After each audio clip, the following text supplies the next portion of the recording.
Welcome to Running Hot, Action Network's motorsports betting podcast. I'm your host, Nick Giffen, predictive analyst here at Action Network. And joining me, as always, my co-host, my good friend, Stephen Young of Roto Grinders, better known as Stevie TPFL. And this week, we're talking bets for the highpoint.com 400 at Pocono Raceway here on Running Hot.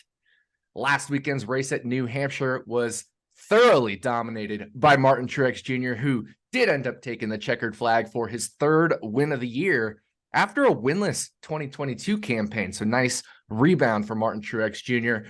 That once again handed him the points lead. He's been swapping it back and forth with William Byron over the past few weeks. Truex did finish ahead of Joey Logano in second, and Kyle Larson came home third, which gives each manufacturer a podium spot last week at New Hampshire. But Stevie, I thought it was a really good race, even though, Truex kind of stunk up the joint from a lead standpoint. I thought it was a really good race throughout the rest of the field. What did you think? Yeah, it was a fantastic race. I mean, that was one of the best New Hampshire races we've had in a long time. There was passing, there was tire fall off, fast cars could drive through the field. I mean, ask Christopher Bell. He kept getting boinked by his pit crew and kept gaining 6 to 10 spots every time, it seemed like. But had Bell's pit crew been on it, I would have loved to see like Bell and Truex kind of duke it out. I think they had the two best cars. I think it was good to see Ford on a flat kind of show up. I mean, that's good progression of where they were at 2-3 months ago. So that was really good to see. And Kyle Larson, not his best type of racetrack or track in general. So it was good to see him have some speed. Some of that was strategy, finishing order wise. But still, I mean, at the end of the day, you got to make those calls. And I mean, Paul Wolf continues to just be a mastermind on the box for Joey Logano. So, I mean, that's one of the reasons that Logano does so well. Paul Wolf is fantastic and he doesn't get enough credit. But yeah, it was really good to see Truex dominate that race and actually finally finish one. We talk about Truex all the time on like how he dominates these racetracks and he just something happens, whether it be a pit road penalty or they mess up on pit road or strategy. They call a great race and he dominated. So it was good to see. We talked about him last week. Got a winner last week on the podcast. So that was always nice. So no pressure. We got to keep it going again this week. Yeah, we debated between Truex and Bell for our victory lane pick. We went Bell, but at least you got Martin Truex Jr. as one of your picks in the four. Hey, we had the two fastest cars, Nick. We did. And like we have to give ourselves a little credit. Like Truex ended at like plus 350 and Bell ended at like plus 370. So let's give ourselves credit. We were on it last week as far as like fast cars. Yeah, and I was able to get Bell 7 or 7.5 to 1, something like that live, and it just didn't work out. And then I also, was just looking at lap times. It took Harvick 20 to 1 live, and he almost had a chance to steal it there at the end. It didn't quite work out on the restarts, but I felt really good about my 2 live bets.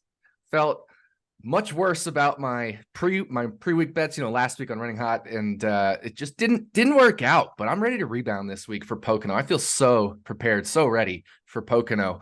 Last week was brutal for me. I know you had some hits on Running Hot. Unfortunately, I did not, but hey, it's a new week and I'm ready to move on to Pocono.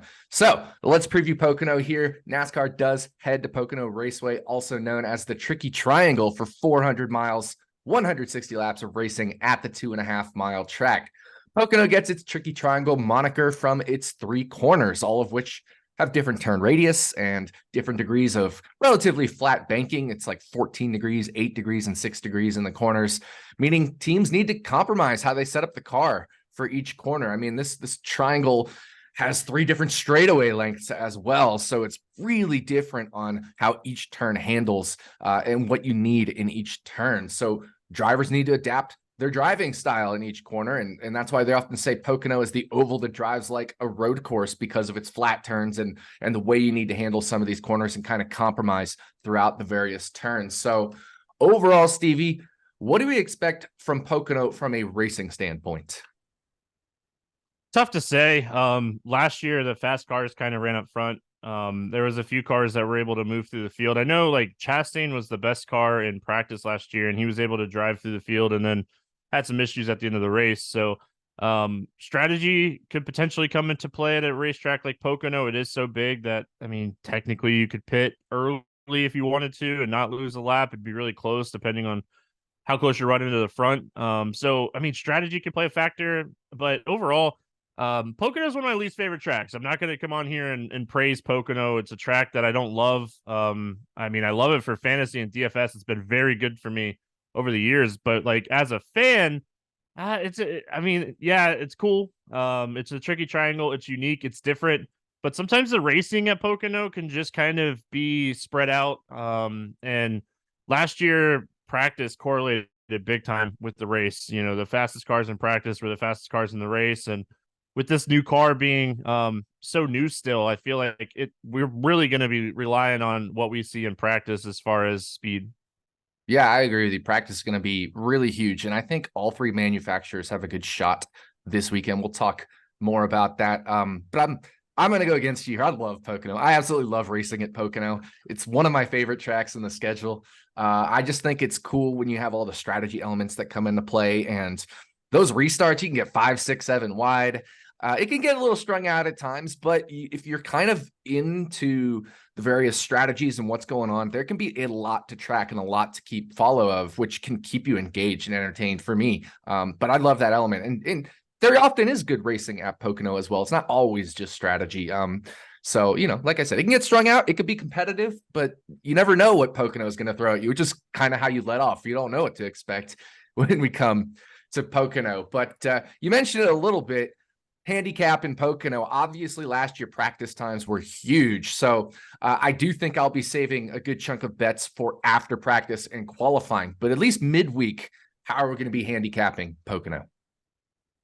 Yeah, I think we have to look at raw speed recently. You know, when we looked at when I was digging through the stuff from Pocono last year and looking at like practice, it was a lot of the cars that were just really fast and raw speed at that time. So recent raw speed, definitely going to be something that's really high up on my list. You're going to hear me talk about it in all 4/5 picks that we had come up with. So raw speed matters a lot. Track history matters. You have to know how to kind of set up the car. You know, even last year with the being the first race here with the new car, drivers that have been good here in the past were good. It's a like it's the tricky triangle. Whether we want to play into the name of it or what, it's 3 different turns. It's a lot different than any type of racetrack we go to. So being good here matters. Like, you know, you look at who's been good here in the past, and it's definitely going to matter. I don't want to go back too far, but I definitely want to look at maybe the last like 3 to 6 or 7 years and kind of see who's been good here. But yeah, track history, but really like 2023 raw speed, 2022 data from here. It's a unique racetrack. Not much is changing for this racetrack outside of a couple things. And I think guys that unloaded fast last year will likely unload fast this year. Yeah, I think that's mostly the case. I actually, in my model track history, and again, I don't choose the variables that go in my model. I have what's called a feature selection algorithm where the variables are chosen by an algorithm as to what's most significant. And track history does come up as quite important. And if you want to say track type history, if you want to kind of build in a little bit of Indianapolis from, let's say, 2019, I think it was in prior, or maybe 2020 and prior, and then add in a little bit of Michigan just for the raw horsepower, maybe some of these other 1.5 miles Auto Club for raw horsepower, but they don't really kind of super correlate. It's mostly just track history and Indy track history as what I would look at. So with that said, you did mention the guys who rolled off fast here last year. We're going to possibly roll off fast this year, but I do want to talk about the Fords because I feel like I've had an angle on them all year this year. I feel like I've been able to read them really well this year. I think the Fords are going to be very good because of that nose. We have the longest straights in NASCAR, in all of NASCAR at Pocono. And that new, it's not new anymore, but the 2023 nose compared to the 2022 nose has been aerodynamically changed to reduce the downforce because it was found in wind tunnel testing that Fords had a little more downforce outside the window last year than they wanted to make things equal. So by reducing that downforce, it also ended up reducing the drag. And with these really long straightaways, having that lower drag is going to be, I think, very big for the Fords. And Pocono isn't really a downforce track. You don't have these like super high speed corners where you need downforce. It's a lot more mechanical grips, more road course like. So plus we're in the intermediate, air quote, intermediate package, which will help with that extra downforce as well. It's going to be in the 70s. It's going to be humid, so that'll help with downforce. I think this is going to be a very good race for the Fords. And, you know, last year it certainly was dominated by Toyota and Chevy. I think the Fords have a good chance to contend for the win this week. What do you think? I hope you're onto something because it's definitely an edge that we could play. The data doesn't support it, but like you said, it's a different nose than last year. So their speed has been better. We just got done talking about how like Logano has been better, Blaney has been better, Keselowski had speed last week, Buescher was solid, Cindric is out to lunch. Who knows what's going on with that 2 team right now? They got a lot of work to do, but I hope you're onto something. I mean, like any kind of edge that we can get, I think that using that for betting and fantasy is huge. So I'll be very eager to see what type of raw speed they have. My issue with Ford has been like they have been good on long runs. They can consistently compete with these guys on long runs. They just haven't had that like front end raw speed. Outside of Blaney in some racetracks, like it just seems like Blaney gets the most out of a car. But if they can unload with some raw speed, I agree with you. I think that drafting and using the draft and that nose on these long straights, like maybe you're onto something here. So you're not going to see any Ford love from me on these early week bets, but you know, if you are on the Fords, like well, to your point, I want to get on the Fords early week before we see practice and qualifying, because if that edge is there, that's going away after practice and qualifying. And so, you know, if that edge isn't there, then I can dive into the more of the Toyotas and the Chevys. But you say the data doesn't support it, and I agree with you in terms of like last year's track performance. But I will point out some very important data this year when I talk about one of my bets on essentially on Ford this week that I think is very interesting. But we will get into that. It is time to give our best bets. Stevie, there's been a debate this week I've seen on Twitter about how many turns Pocono has. Does it have 3 turns? Does it have 5 turns? You know, some people have been calling it 1 and 2. So because we have 4 turns on the podcast, I voted for 4 turns on the poll that I saw on Twitter. So we're going to say Pocono has 4 turns this week. 4 turns, 1 pick each from myself and Stevie per turn before we drive into victory lane. So Stevie, you're going to lead us into turn 1, the actual turn 1. What do you got for us? We're going with 8 picks, right? So we could go back to the 1970s road course at Pocono that used to have 8 turns, but no, I'm just joking. It has 3 turns, but hey, we'll for the podcast, we're gonna say 4. Because hey, everybody wants 4. They probably want more than that. Anyway, maybe we'll say what turn 4 for turn 4. Yeah. All joking aside, my turn 1 pick is Bubba Wallace top 10 plus 120 at BetMGM. Love this line. I think this is a really fair line. You look elsewhere, you're paying juice some places for this one. So Wallace finished 10th here last year. He ranked 12th in speed in that race. He ranks 13th in speed this season. We got to remember how slow the season was to start off for Bubba Wallace and 2311 in general. They have picked it up. Toyota and Chevy have had the best raw speed this season, and I'm expecting that to be the same, like we just talked about. I hope Nick is onto something. I'm going to jump on some of this Ford stuff he's going to talk about, but Bubba Wallace top 10, I feel like this has been kind of a staple for me this year. I feel like Bubba is very undervalued in general. 2311 is very undervalued in general. So I'm going to jump on this one early this week. Yeah, I like it. Bubba, his track type history is so good. Top 10s here at both Pocono, top 5 finishes at Indianapolis Motor Speedway back when he was running in that Richard Petty Motorsports car. So, very good track type for Bubba Wallace. I'm high on him this week. I'm just trying to find the right angle, the right time of the week, whether it's pre-practice qualifying, post-practice and qualifying, which market. I haven't made a Bubba bet yet, but I'm very actively looking at my Bubba Wallace bets. For my turn 1 pick, I'm going to go to a guy I've already bet very large on this week. And I'm going to say Kevin Harvick for a top 3 plus 475, or Kevin Harvick for a top 5 plus 215. I am not taking these myself because I have, like I said, a large bet on his top 10, which BetMGM generously gave it minus 115 until after I tracked it in the Action Network app, it quickly moved to minus 165. But if you didn't get the top 10, these other numbers are still really big value. Let's look at his results at Pocono with Stewart-Haas Racing. For top 3s, he's finished in the top 3 6 out of 17 Pocono starts with Stewart-Haas Racing. That is a 35.3% rate compared to 17.4% implied odds at plus 475. He's doubled what his implied odds are in terms of his top 3 rate at Pocono. With Stewart-Haas Racing, I should say.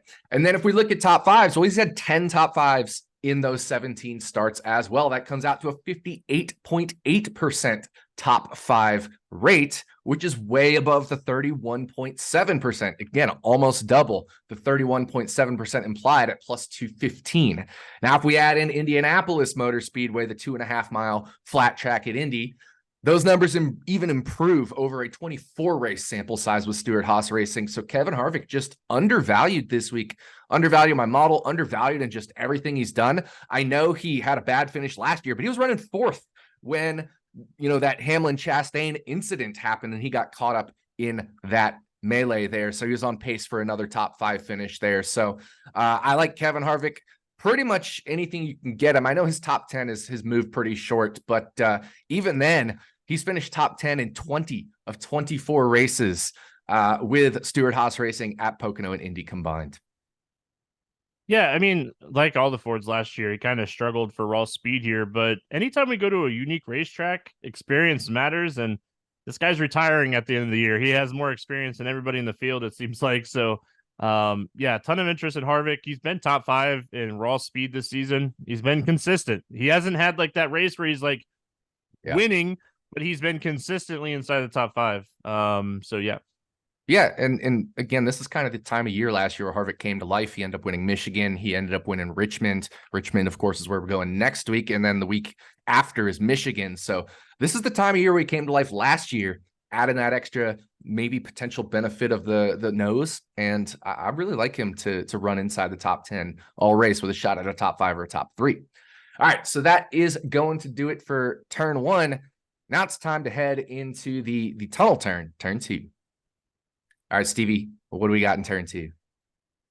Well, we got to carry speed, so I got to go to my boy Ross Chastain, top 5 plus 185. Love this line.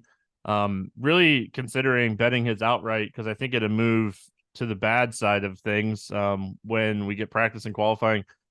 3rd in green flag speed at Pocono last year, had the best car late in the race by far. He was so good the second half of that race. Speed has been all over the place the last month. With this being a unique track, expect them to be closer to like 2022 speed. Are they testing stuff? It's tough to say. We know they're locked into the playoffs now. Are they testing stuff? I mean, the speed has been all over the place where I'm like, kind of like, hey, they might actually be testing stuff. But he was the fastest car in practice last year, which makes me think they'll unload with speed. So like Chastain for a top 5. Don't hate betting him outright, but I like the plus 185 for a top 5 here. Yeah, I think you mentioned he unloaded so fast in practice last year that maybe this is one where I want to see that speed and wait till after practice. But you're right, Ross Chastain is a monster just overall in terms of raw speed. He's been a monster at Pocono. Even remember 2021, that doubleheader when he was with Ganassi, he was running up front, ended up having problems with some of those races as well, just like he had problems last year. So he's had troubles finishing, but he's absolutely posted top 5, top 3, speed, even in that Ganassi equipment a couple years ago. So this is a very good track for Ross Chastain. For me, probably one I'm waiting until post-practice qualifying, but I definitely don't mind if you get on it early. We all know, because I'm just a little different this week with the Ford stuff, that I'll probably end up waiting until after practice qualifying with my personal bets on somebody like a Ross Chastain. But I definitely am very high on Ross Chastain this week. For my turn 2, this is where I'm gonna give all the Ford stuff here, Stevie. Ford pole bets. If we like Ford, if we like the aerodynamic change to the nose, which gives him raw horsepower, raw speed, low drag on these long straights, and the downforce isn't going to hurt him with these types of corners, plus the weather, Ford to win the pole, I think, is great. I actually ended up betting all of the Fords except Kevin Harvick, the Rick Ware cars, Todd Gilliland, Harrison Burton, and Ryan Preece. Reason I didn't bet Harvick, his last pole was 2021, which actually was at Pocono. But since then, he hasn't actually won a pole. And that pole in 2021 was, of course, by the formula. So he really hasn't won a pole on merit since like forever. His best start this year is second. So I think he's just too short at 15 to want to bet him on the pole. Ryan Preece has only had 2 top 10 starts with Stewart-Haas Racing. They came at Martinsville and Bristol Dirt, not representative of other high-speed tracks. Everything else he started outside the top 10. But we talk about the guys that I did bet on pole. Let's look at their pole rates with their current team. Eric Almirola, with his time at Stewart-Haas Racing, has won the pole about once a year on average. We're getting 60 to 1 odds. Briscoe has gotten the pole also about once a year, 1 in every 40 races. We're getting 100 to 1 on Briscoe. Austin Cindric, he's gotten the pole once in about 60 opportunities. Now, he's raced more than 60 races for Penske, but there's been a few rainouts, few getting set by the metric. So that's why I'm just giving their actual rates. So 1 in 60, we're getting 100 to 1 on Austin Cindric. Chris Buescher was the fastest Ford in qualifying at Pocono last year, qualified 5th. If he improves, if Ford improves, I think you got to like him at his odds. I think he's 40 to 1. Keselowski, 4 of his top 5 best RFK starts have come at high-speed tracks, including 1 pole. Joey Logano is the pole master. He's got a pole 1 in every 13 races where they actually qualified on speed with Penske. He's 15 to 1. So really like a lot of these Ford odds, especially if they're going to have that aerodynamic change. Also, Ford at high-speed tracks this year. At Daytona, outside of the Hendrick 1, 2, 3, in terms of just the actual single lap qualifying, Ford was 4 through 9. So they had the next 6 spots. Auto Club was canceled. We didn't get to see. Atlanta, Joey Logano won the pole. Las Vegas, Joey Logano won the pole. Kansas, Logano and Blaney were both in the top 10. It wasn't Ford's best effort there. But Talladega, Almirola was second, and Ford had 3 of the top 5 spots. The Toyotas had the other 2. And then Charlotte was canceled. So we've consistently seen at the highest speed tracks this year where that nose helps the most. Ford has always been in contention for the pole, with the exception of Kansas. Listen, I hear everything you say. For one, personally, I don't love pole bets anyway. I hate betting polls. I hate betting polls. I hate them, so for me to actually do this, I think there's a real edge here. I mean, the value that you just talked about, I mean, you laid it out for everybody. There's plenty of value here. And you need to hit this like 1 every like 5 or 6 races. Like if you did this every like 5 or 6 races and you hit it 1 time, like it's going to pay for itself. So if you feel that strongly about it, I'm definitely going to be looking into this after we get done recording. Yeah, I think all told, I ended up spending 3.3 units to win a minimum, depending on who hits, a minimum of 10 units. So I'd get my bet back and profit around 8 units at worst. Or I guess if it's Blaney who wins the poll, I would profit around 2.3, 10 minus 2.3. Yeah, so 7.7 units at worst. So that's the goal. Like you said, once every 3, 4, 5 times that I take this approach, it just needs to hit for it to be long-term profitable. And I think there's an edge here this week with Ford pole bets. All right, so that is turn 2. Now time to head down the long straight into the final turn at Pocono, turn 3. What do you got for us as we head into the final turn here for for Pocono, but not for the whole show, just for Pocono? What do you got for us, Stevie? I'm going to go back to a bet that I liked last week, a bet that I've liked a few times this year, and that's winning manufacturer, Toyota plus 155. Toyota has 3 of the top 6 drivers in just raw speed this season. Toyota has won 7 of the last 10 races at Pocono, 8 if you include last year, where Hamlin and Kyle Busch got DQ'd for having a little clear plastic piece of tape underneath the wrap or whatever it was. It obviously mattered. They had the 2 fastest cars. They combined 50 plus fastest laps. Yeah, that tape didn't matter. Well, then why was it there? We all know. Let's be honest. But yeah, raw speed matters at Pocono. Toyota has been the strongest manufacturer over the last 6 weeks. I talked about it earlier. Recent raw speed seems to matter a lot at Pocono because it is unique and current form obviously matters. So I'm gonna just stick with the Toyotas here, getting at plus 155 again this week. Saw this at plus 125. So I don't think it gets better than plus 155. So I'm gonna again jump on Toyota early this week.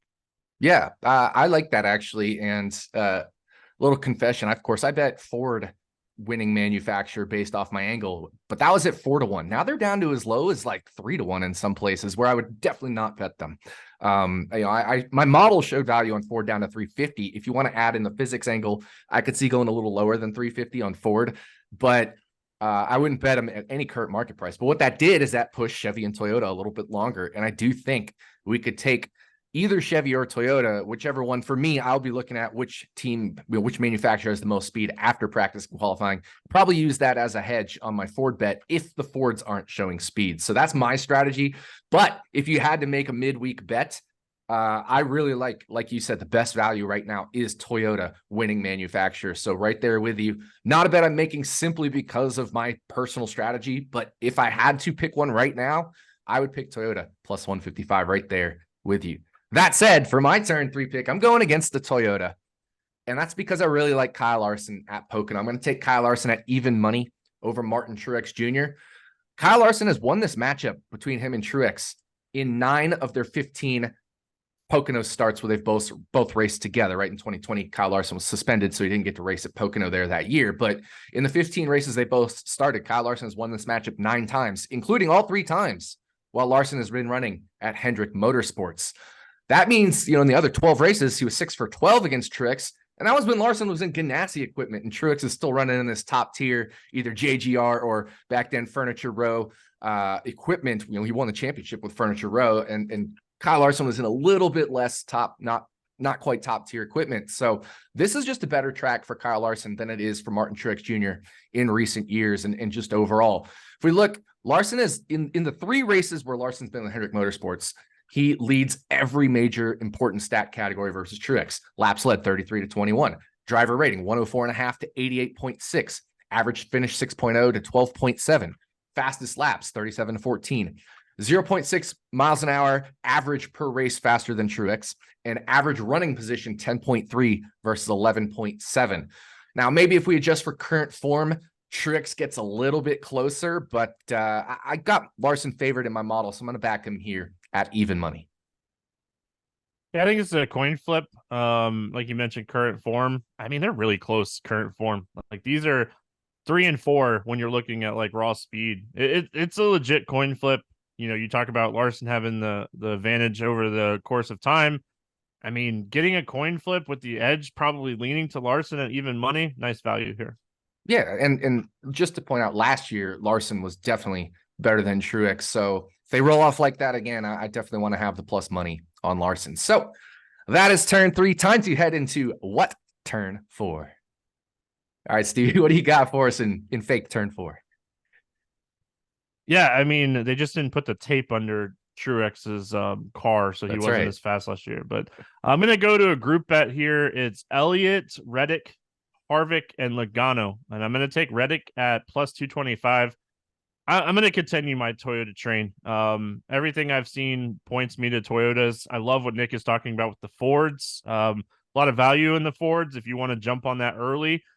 Like he said, if it does come out and Fords are really strong, obviously you're not going to get that value. So Reddick was faster last year, RCR, and he should benefit going to Toyota. RCR is kind of like, I mean, maybe not anymore, but they're middle of the road last year as far as like Chevy speed. And obviously Kyle Busch has helped that out a little bit, but this is a track that Toyota has fast at every single year. Reddick ranks ahead of both Elliott and Logano in speed this season. I'll take my chances over Harvick. I think this is really, really close. And I mean, I could even see like if you want to be on like the Ford train and go in Logano at the longest odds in this group too. But I like Reddick plus 225, very high on Tyler Reddick this week. I'm very high on Toyota. And 2311 had plenty of speed at this racetrack last year. They're way better than they were last year at this time too. So I like Tyler Reddick a lot this week. Yeah, I think Reddick actually is the best from this group in terms of a track fit, maybe along with Harvick. But then, you mentioned Logano longest odds. And of course, Elliott did finish fastest of the legal cars here. I should say furthest ahead of the legal cars here last year. So it's an interesting group, but I would get like you, I would give the nod to Tyler Reddick. So that's where I'm going with my what turn 4 pick. Tyler Reddick, top Toyota, plus 525 at BetMGM. Pretty much everything you just said. Reddick started his career with 2 incidents in his first 2 races at large flat tracks. Both of which were Pocono. And then after that, in the other 4 large flat track races, which includes 3 Pocono races and an Indy race, he's finished 11th or better in all of them. That includes his 4th place finish last year at Pocono, which ended up becoming a 2nd with the disqualifications. Now he goes to 23-11, which is just an extension essentially of Joe Gibbs Racing. You mentioned how they're running better. I think Reddick has a very good shot with how well this track fits him, with how well it fits, a guy that's similar to him, Kyle Larson. I think this is a good track for these types of drivers. And so I think, Truex struggled here a little bit last year compared to the other Toyotas, and he's the 2nd shortest odds at BetMGM. Christopher Bell, he's fine here, but I really like Reddick as that 4th priced Toyota in this group. Again, if every Toyota was equal to win, everybody should be 5-1. I don't think Reddick should be worse than average to win this group. Yeah, so let's just get into our victory lane to continue this love. Yes. What do you got for us then? It's victory lane. Yeah. Let's just continue this love. This is the Tyler Reddick love train, I guess. But it is. We got Tyler Reddick at 14-1 to win this race. We are both obviously very high on Tyler Reddick this week. We just got done talking about him in what turn 4. Mm-hmm. So yeah, I mean, everything that we just got done talking about, outside of the fact that this is nice value at 14-1. This was a top 5 car here last year, and we think that he's getting a little bit of a boost here. He's been helping Denny and Truex and these guys on road courses. Yeah. Let's help him get a little win here at Pocono. So I think he contends for the win. I hope he unloads fast enough where this line moves the other way. So maybe you wait on this one and it just kind of sticks at 14-1. But I'll be honest, I think that if he does unload with speed, if he starts inside the top 10, this is probably the best you're going to get this line. So it's the only outright that I want early in the week right now. Really debated on Chastain. As much as I like Hamlin and these guys, their lines they're just too much here early in the week. So Reddick 14-1 is where we're at for victory lane this week. Yeah, you mentioned Chastain. I listed out on our sheet here, our outline, kind of who I preferred and in what order, and I listed Reddick 1, Chastain 2, and you were like either Reddick or Chastain for me, so we went Reddick. I haven't bet Reddick. I haven't bet Chastain. I'm considering both, and I think you're right. I think this could be the best we see all week on Reddick. Chastain is somebody who doesn't necessarily always qualify super well. So if I do want to wait, I actually think it's a little bit better to wait on Ross. Plus, he's at a bit shorter number. I think the best value on him is 12-1 out there. So Reddick at 14-1, I think is probably where I'd go if I go with another early week bet. I did make 2 bets. I took Blaney at 16. He's just, I think, a little too short now at 12 or 13-1 as the best out there. And I took Almirola at 200-1 with a tiny sprinkle when he opened on Monday. But so far, the only bets I've made for outrights are Blaney and Almirola. But may have to jump on this Tyler Reddick train because I agree with you. If I think about practice and qualifying, I actually think this is probably the longest we'll see, barring something ridiculous. So, probably just going to end up rolling Tyler Reddick 14-1 as maybe my final midweek bet outside of the ones we gave in turns 1 through turn 4. So that is going to do it for us. Thank you for listening to the highpoint.com 400 episode of Running Hot, Action Network's motorsports betting podcast. We'll be back this time next week to talk about bets for the Cookout 400 at Richmond Raceway. On behalf of my co-host Stephen Young, thanks again for listening, and we'll see you back here next week on Running Hot from Action Network.